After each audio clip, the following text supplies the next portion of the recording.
ओम श्री गणेशाय नमः। जय संतोषी माँ, जय श्री राधा कृष्ण महाराज। आज हम गीता के 10वां अध्याय, जिसका नाम है विभूति योग, उसके विषय में चर्चा करेंगे। गीता का 10वां अध्याय विभूति योग, ये बहुत महत्वपूर्ण अध्याय है। ऐसे तो खैर गीता के सभी अध्याय बहुत महत्वपूर्ण हैं, पर ये बहुत ज्यादा महत्वपूर्ण है। क्यों?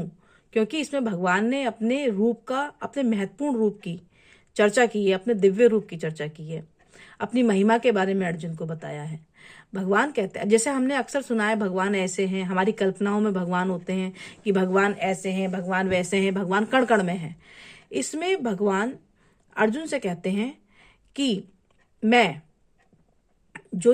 आज तुझे अपना वास्तविक परिचय दूंगा, क्योंकि तू मेरा सच्चा मित्र है और मुझसे प्रेम करता है, इसलिए मैं तुझे आज अपना वास्तविक परिचय दूंगा।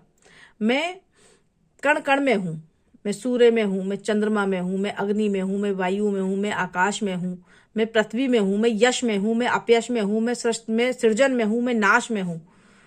हर जगह मैं ही विद्यमान हूँ।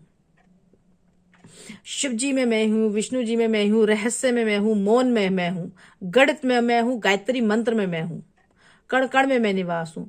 और जो ये मेरा निवास है, और जो ये जानता है कि मैं कभी ना मरता हूँ और ना कभी पैदा होता हूँ, वही सच्चा ज्ञानी है। जो ये जानता है, जो ये जानता है कि ना मैं कभी मरता हूँ और ना कभी मेरा जन्म होता है, वही सच्चा ज्ञानी है।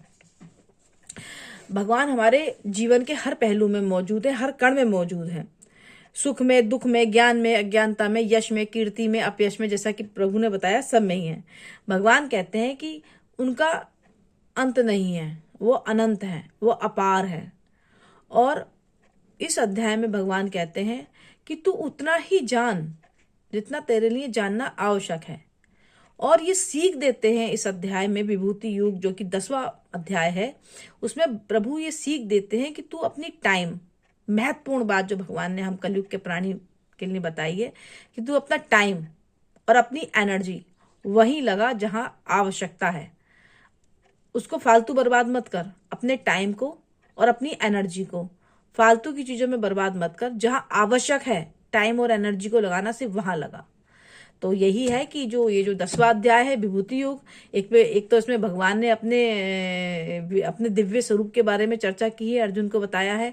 और दूसरा जो सीख हम लोगों को मिली है, वो ये मिली है कि अपने टाइम को, अपनी एनर्जी को बेकार की जगहों में नहीं लगाना, वही लगाना है जहां उसकी आवश्यकता है। तो ये गीता का 10वां अध्याय विभूति योग, जो आज प्रभु की मैया की कृपा से हमने सुना, पढ़ा। और इसके बाद हम गीता का 11वां अध्याय पढ़ेंगे। और तब तक के लिए हरे कृष्णा।